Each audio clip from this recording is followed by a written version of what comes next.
Theater is just this magical place where a bunch of us weirdos can be weird, and it's accepted, and it's fun, and it's so supportive and wonderful. I wrote this and it was pretty emotional for me.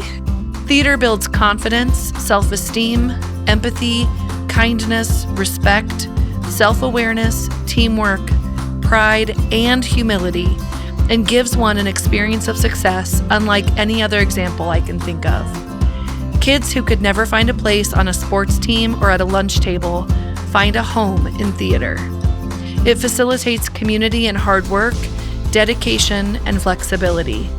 The theater has been the most rewarding classroom I have had the honor of teaching in. And if you have a kid that just isn't finding their niche, Civic Theater is a beautiful place to start finding it. It's the Civic Theater Show from Civic Theater of Greater Lafayette, Indiana.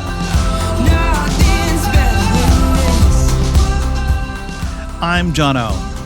Julie Baumann, along with Griffin Valiant, are leading the production of Disney's Jungle Book Kids for the award-winning Civic Youth Theater.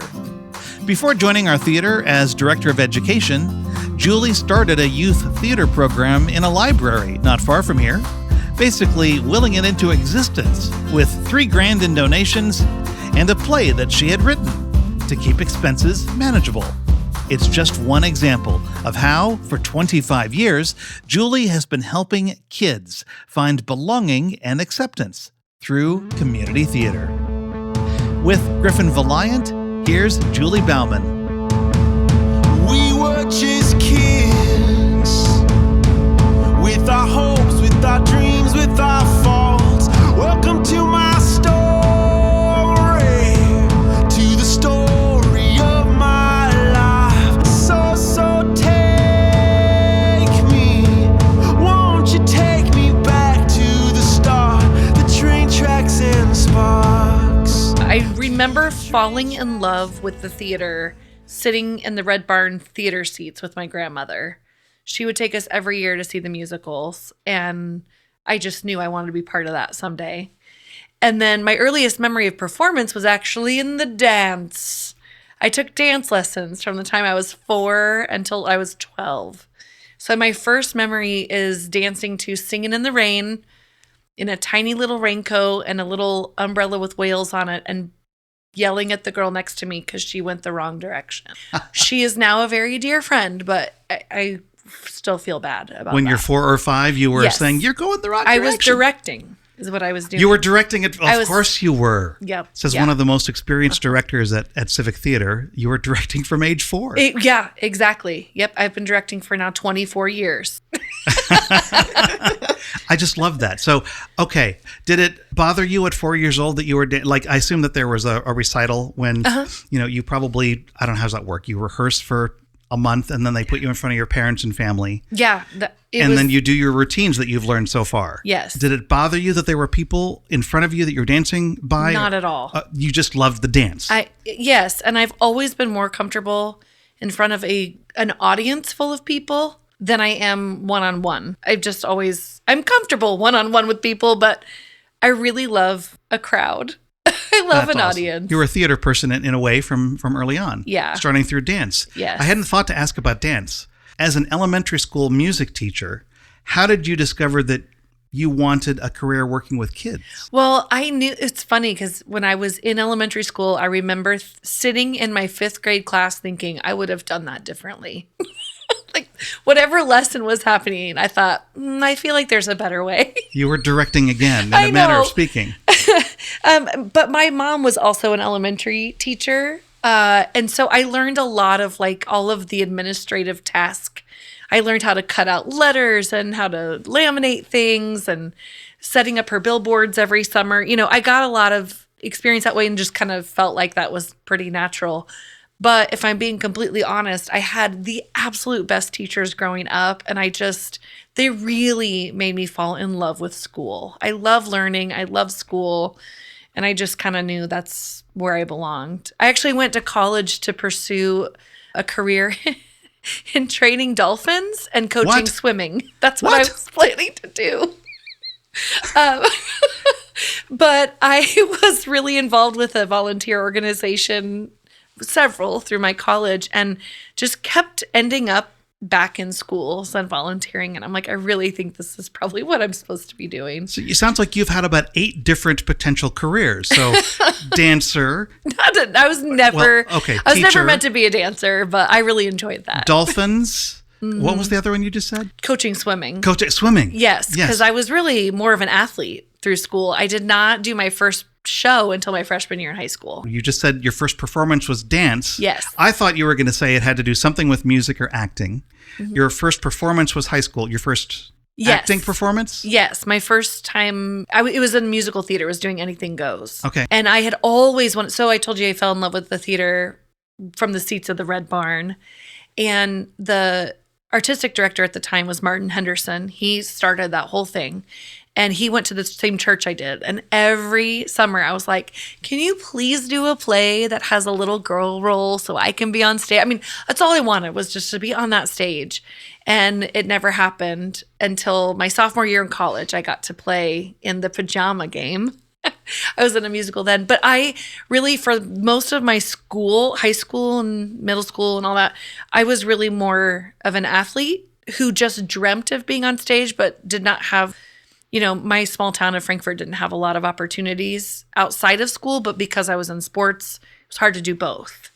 So finally, my freshman year, I was able to balance the two, and I got a role in Anything Goes because the director liked my look. Okay. Well, sometimes you're looking for a particular physical type, right? Yes. To fit a role. Yes. But it was a musical. Yes. Is this how you got into music? No, I actually started taking piano lessons when I was in 2nd grade. Okay.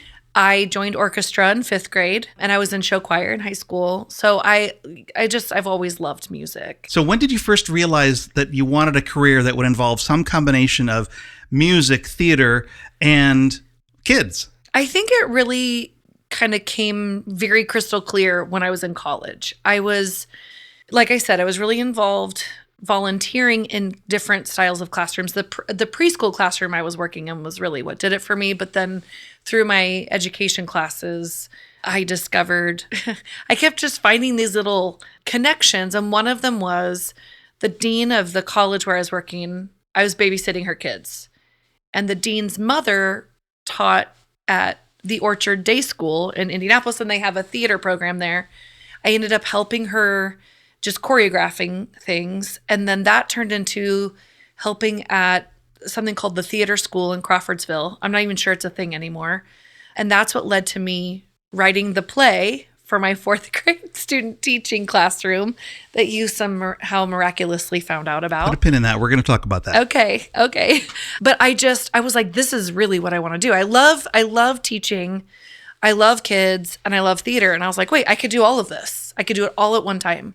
So I just started pursuing things that made that happen. And when after I graduated college, I moved out to Seattle and got a job teaching elementary school, but ended up finding a civic theater there that I got involved with. And through that, there was a professional theater that had a connection to the community theater. And they hired me to play Seidel and Fiddler on the Roof. And through that, I ended up teaching an after-school program for kids. It was just like, and I actually made more money teaching that theater program than I was making per hour teaching elementary school in a public school. So I was like, this is kind of what I really want to do. And so when I moved back to Indiana, I started the Clinton County Youth Theater program that's still running today. Oh, that's fantastic. Yeah. You're the originator. Yeah, sure. The creator. Yes. That's still going today. That's great. Yeah. They just had a show a couple weeks ago. So. Okay, before we talk about your writing, as we alluded to, Griffin, let's check in with you. So you're what, 27, 28 years old? Just about. Yeah. He's older than me. Mentally. May I ask how old you actually are? I'm 16. 16. Okay. You were on our stage as Maxie Dean in Beetlejuice Jr. just a few months ago. Your other credits include Almost Maine and The Amazing Maurice as Educated Rodents, among other shows that you've done in other theaters. But what got you into theater? Why did you first want to get involved? My first part in theater was sometime in elementary school. I'd have to say 2nd or 3rd grade. The high school had a show, and they were doing, I think it was The Matchmaker, a straight play. And there was like a scene at the beginning where there's two kids who run around so that the big bad can be villainized by hating them. And then they immediately run off stage. And that was me and my brother. And it was just because they needed two kids. My mom was involved at the school there. And the rest is the history of doing another show there, then eventually leaving, being homeschooled, and just finding Civic, and just started auditioning there. Well, okay, you mentioned auditioning at Civic.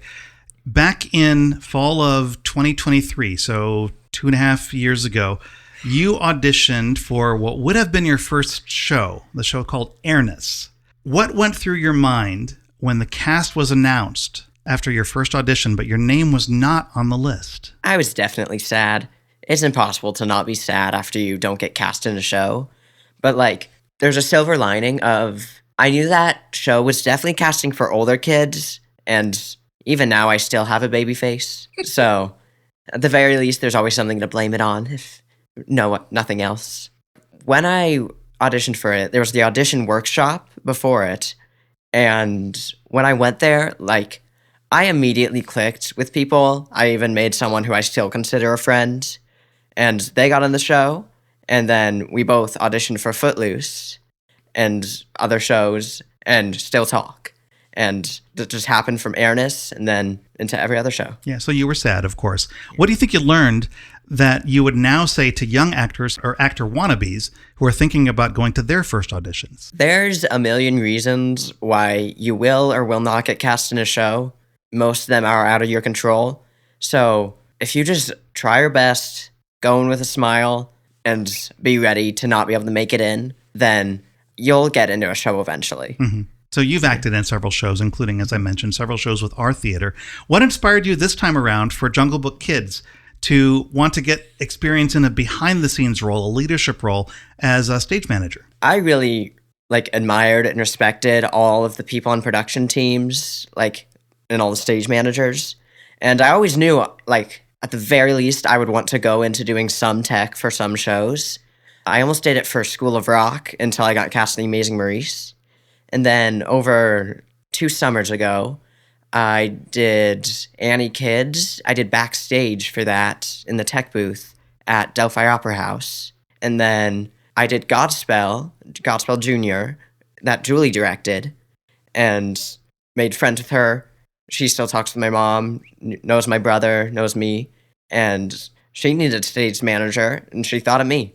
And I was absolutely delighted to be able to do it. Mm-hmm. Julie, why did you pick Griffin for this show? Well, I had no idea that I was asking what would turn out to be seriously the best stage manager I've ever worked with.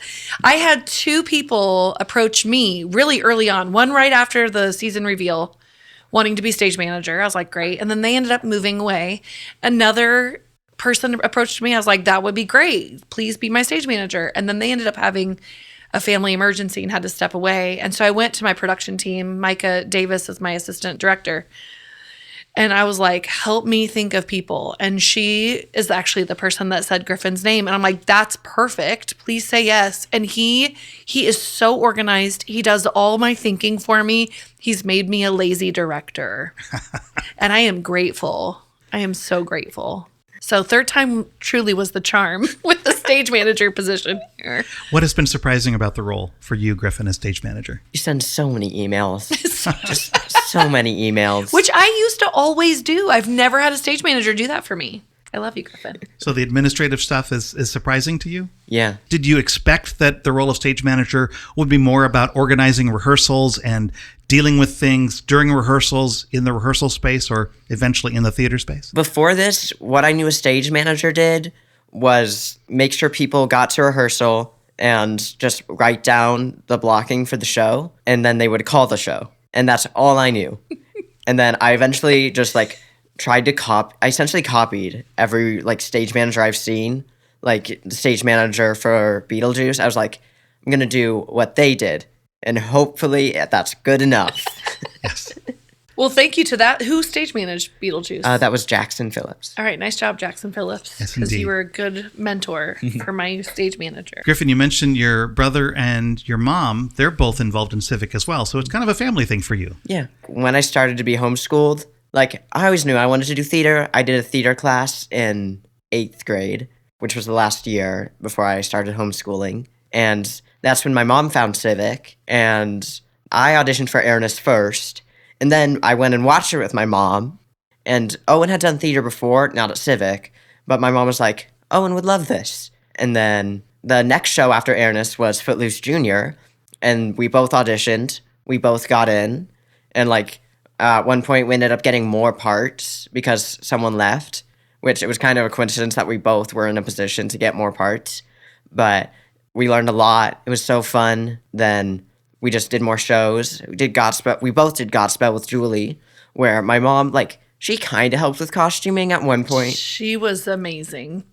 She was a great helper for me. Griffin's during mom, that show. Renee. Yes. And then my mom, she did costuming for Psycho Beach Party, helping the other Renee, because there's always got to be two of the same person. Of course. For Almost Maine, they specifically didn't have a costumer, and Renee, I don't know her last name. Kaysen. Renee Kaysen. And Renee Kaysen knew my mom from Psycho Beach Party, and then she recommended her to TJ for Almost Maine, and then she did absolutely amazing with that. Favorite costumer. Sorry, everyone else. She's good. She costumed Beetlejuice. Yeah, and then she went on to costume Beetlejuice, and It was amazing.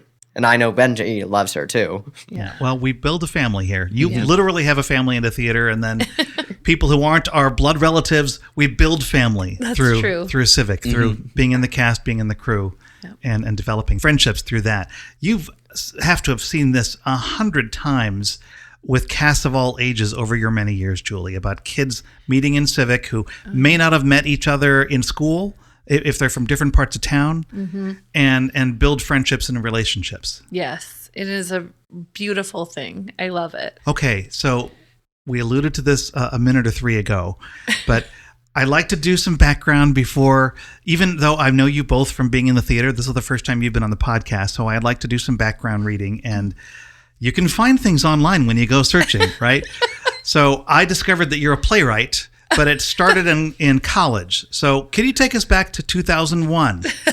You were, I believe that year, a student teacher for fourth graders, and you decided to write a play for your students, right? Yes. Why did you decide to write a play for your students? Oh, picture it. Sicily, 2001. No, I'm just kidding.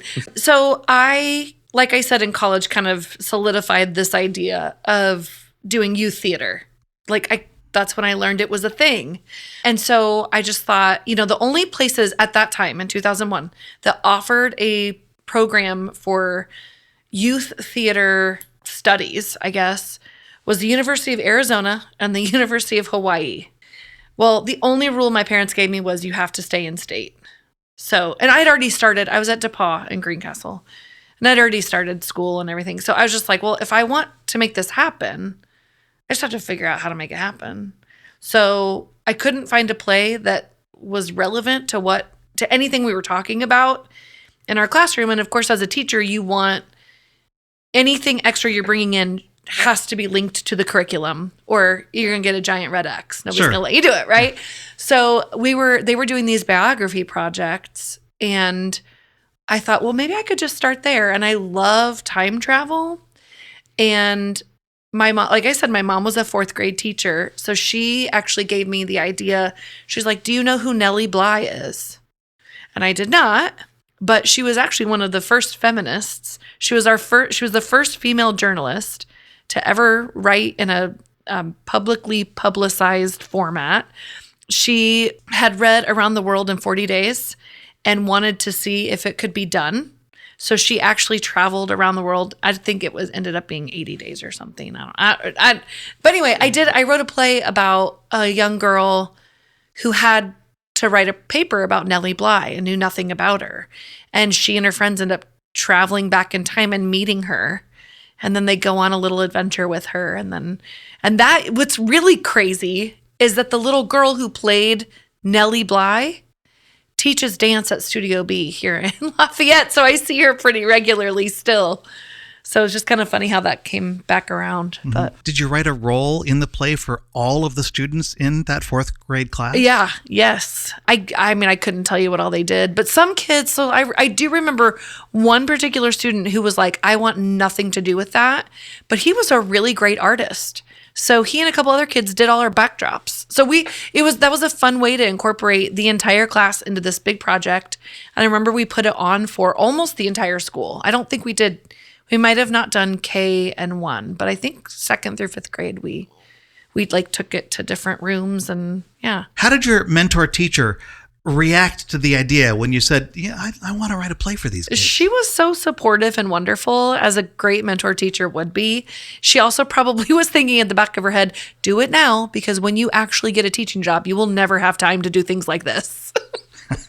Although I did write another play for my first year teaching. When I moved to Seattle, I wrote a play about Ruby Bridges. I had read the story of Ruby Bridges to my class during Black History Month. And these were 2nd graders. And we were all blown away at her story. And I was like, we have to do the play. So I wrote a play, and my 2nd graders did it for the school up there. And that was pretty fun too. So, and then I got to meet Ruby Bridges a couple years later. Oh, fantastic. Yeah. And I told her that I wrote the play, and she autographed my book. And Did you give her a copy of the script? I did. I don't think she read it. Have you published any of these things? No. Because, I ask because we have a lot of playwrights in our theater now, here in Civic Theater in Lafayette, who have published their works, and they're being picked up by theater groups all around the country. Yeah. So, because they're good. I wouldn't you say that like you're not. Directing is where you feel like your real skill is? Absolutely. I love performing too, but writing, I enjoy writing. I do, but I really just do it for my own.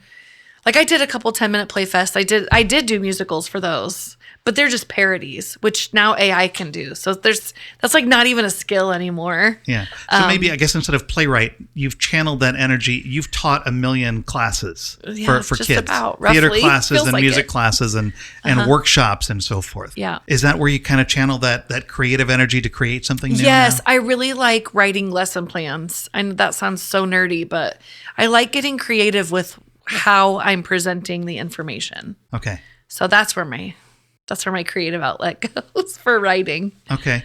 So we've talked about your origins in dance and music, in theater. You acted. When did you transition into directing? I guess that was probably when I was student teaching, but I was still doing, it's crazy because it feels a little bit like it overlaps, but I started directing in college, and then when I moved out to Seattle, I knew nobody and nothing. And somebody came in one day and was talking about the Civic Theater. So I joined that, and I started performing and realizing, I just kept getting the roles. It was awesome. And I found kind of my people through that. And that's how that professional gig kind of fell in my lap. And then they had the opportunity for me to teach through that. So I just realized like it was almost too easy in Seattle because there were so many opportunities. It was like a Starbucks and a youth theater, and a Starbucks and a youth theater, and and then I thought I didn't realize that. I knew they were known for their coffee. Yes, but they have youth theaters on every corner as well. It's just the arts. I mean, music. I was always going to live music, and there were youth theaters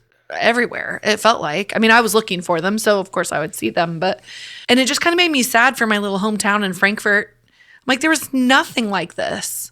So life happens. I ended up moving back. This was, over 20 years ago, but I just felt like I was too far away from my family. And I moved back and started doing civic theater in Frankfurt with the Clinton County Civic Theater, which is held out of their library.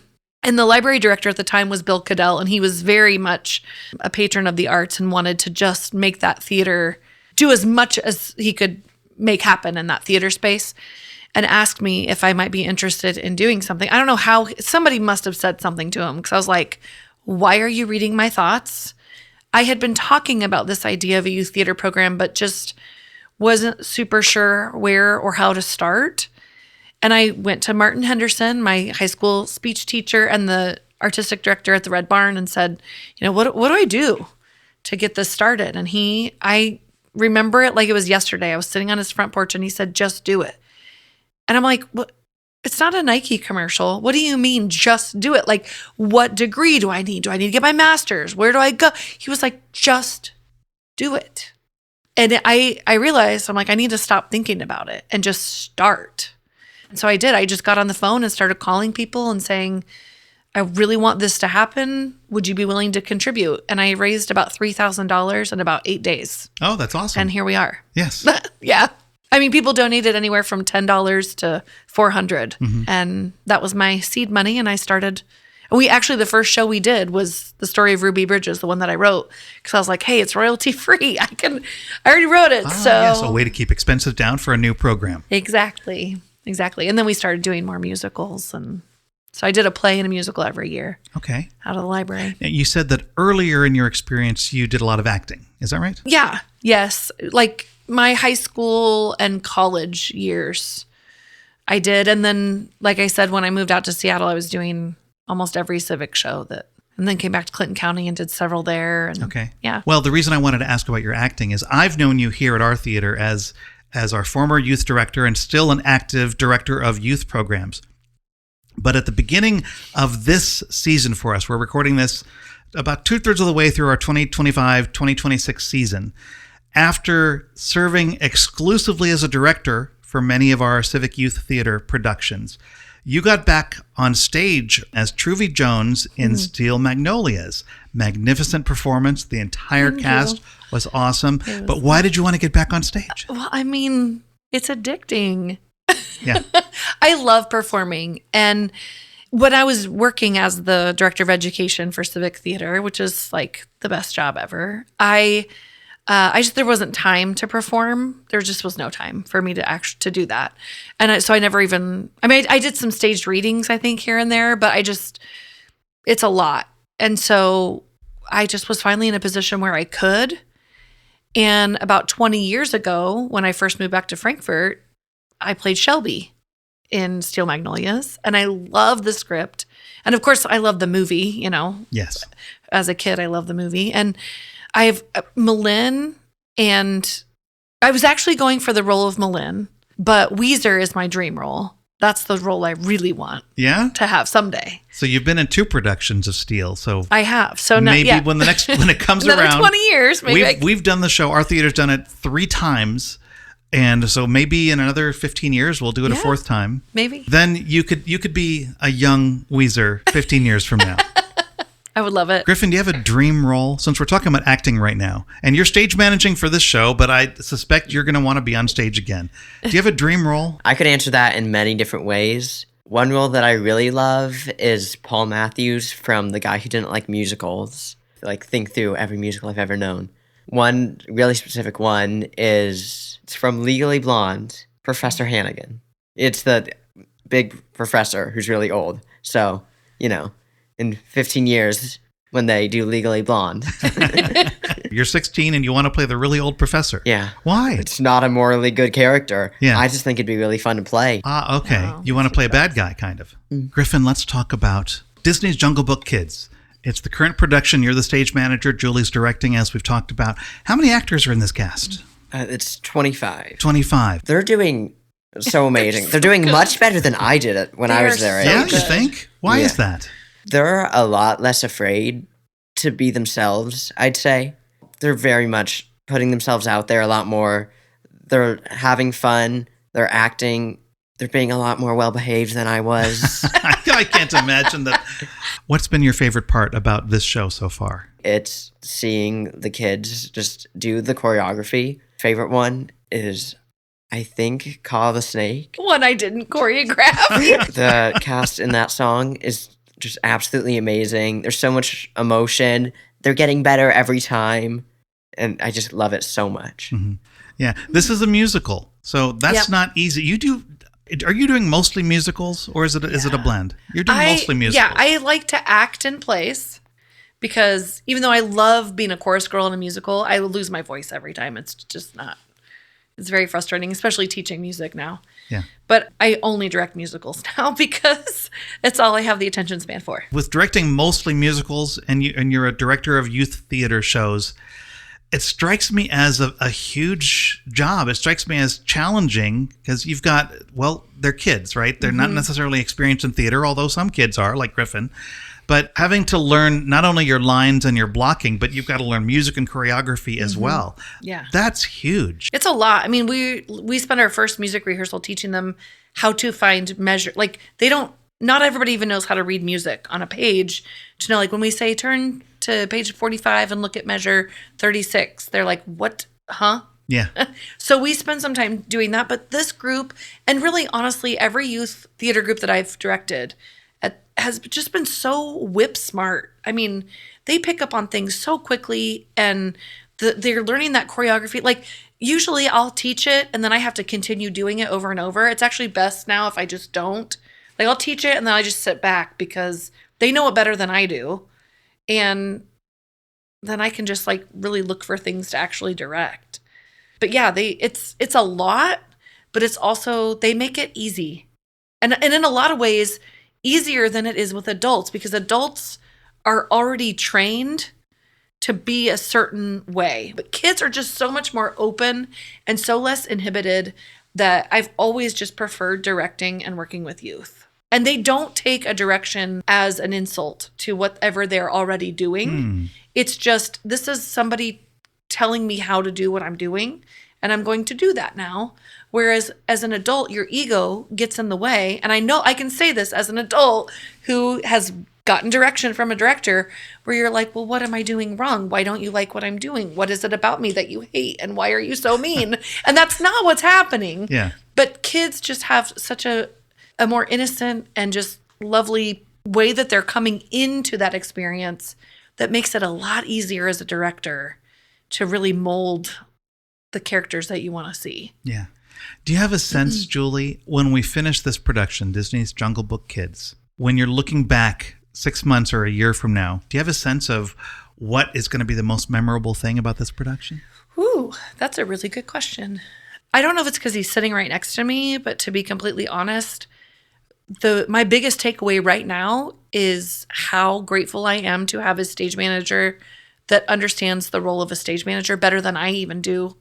When I first started doing youth theater productions at Clinton County, I was stage managing my own shows, not knowing that that's what I was doing. I not only directed every rehearsal, but I called all of the cues for every show.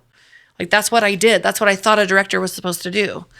Because I didn't go to school for theater. I went to school to be a teacher. And then I learned from Civic that no, actually, you don't have to do it all as the director. You have a team and you have a stage manager who does that for you.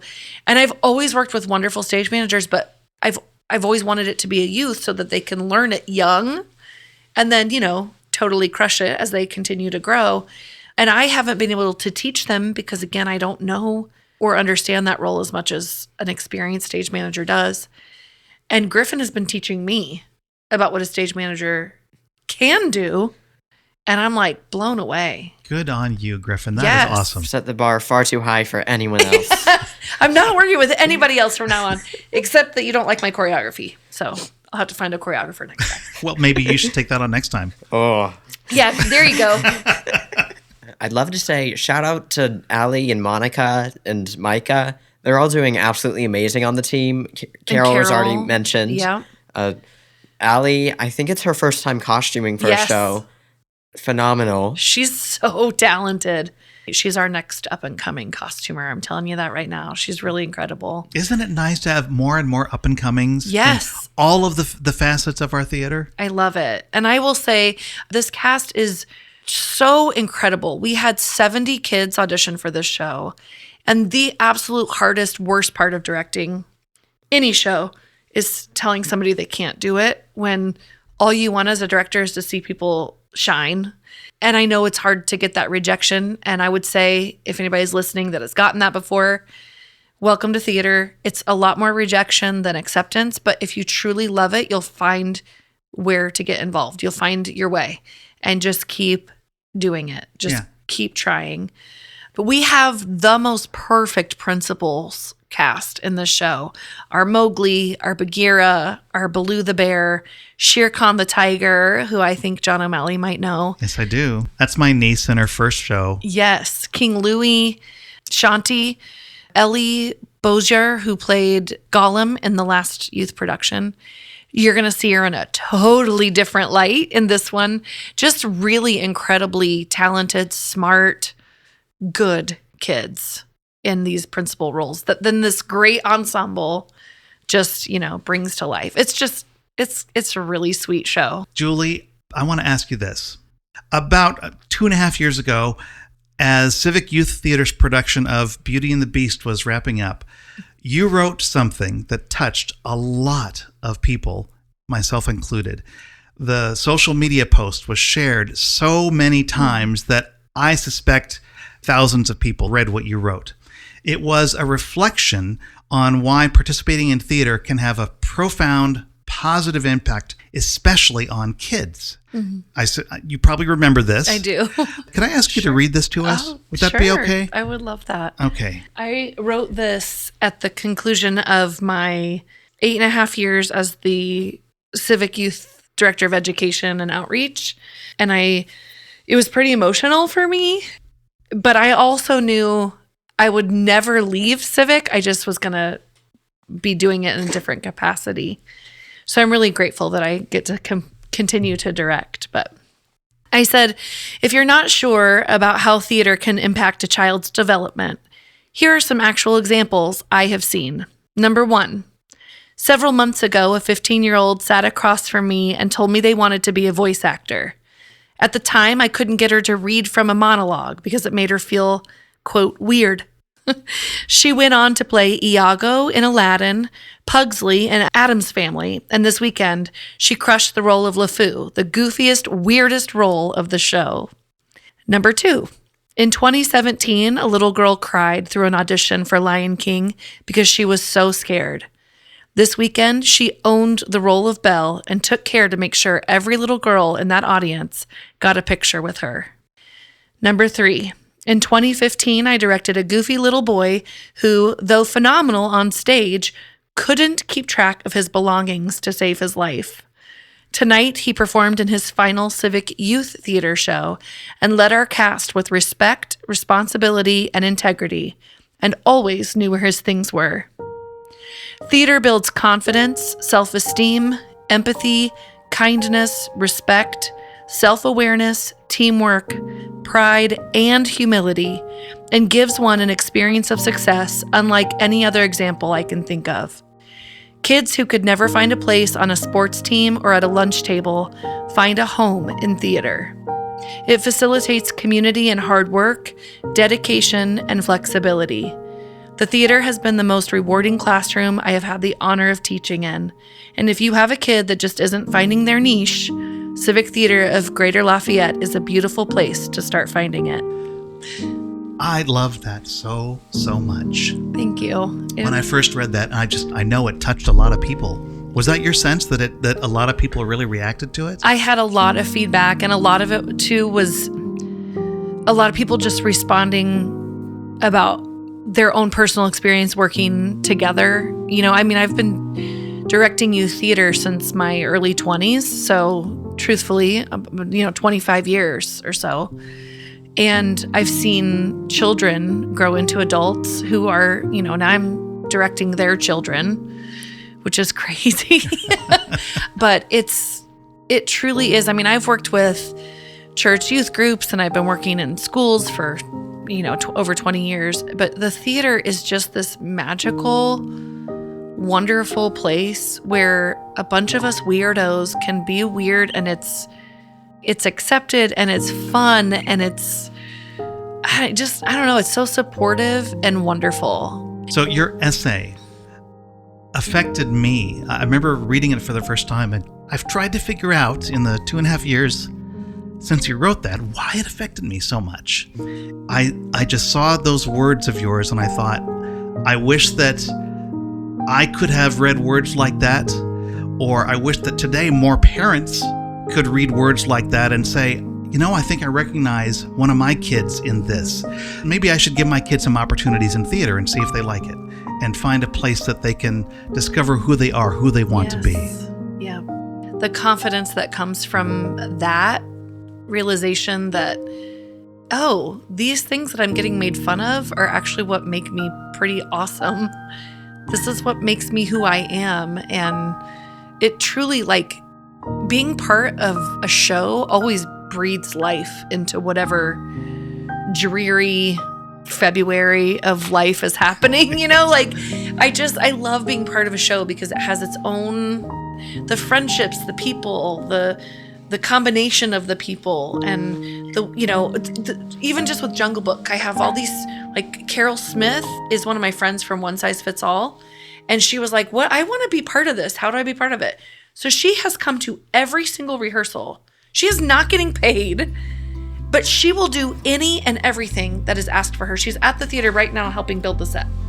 And I love that theater brings that out in people, and that you just really learn who someone is at their core. I mean, really. And I cannot think of another example that I've experienced that brings that out in people. Yeah. And it's all people that choose to be there. That's really what makes a difference too. I love school. I love teaching music, but most of those kids are not choosing to be there. They have to be there. Yeah, community theater is a volunteer activity for most. Yes. So the people that are walking through those doors are making a very conscious decision. This is what I want to do. And I feel like, one of the things I tell the kids is we talk about my 3 rules: respect, responsibility, and having fun.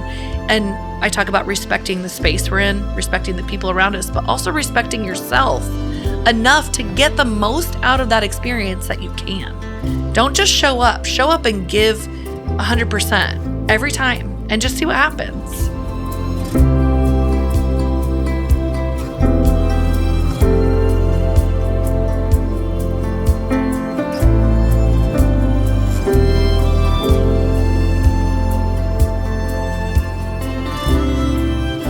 Julie Baumann with Griffin Valiant, the director and stage manager of Disney's Jungle Book Kids, which is coming on March 13th, 14th, and 15th, 2026 at Civic Theater.